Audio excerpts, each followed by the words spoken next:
the Rubik's Cubes and our life. Number 6. The Rubik's Cube's final step. Solving the four upper corners symbolize achieve balance and fulfillment in our life. What it means? Achieving harmony and completion. It represents the culmination of effort and strategy into success. Life lesson.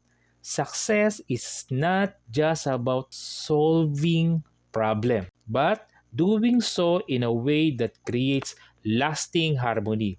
Success isn't just solving the puzzle, it's creating a life of balance and impact. The last step is solving the remaining corners. Bring every piece into harmony. It's the culmination of your work, patience, and strategy. In life, this represents the balance we strive for: success in work, relationship, and personal growth. It's about reaching your goals while staying grounded. True fulfillment isn't just achieving the end goal, it's the journey and impact along the way.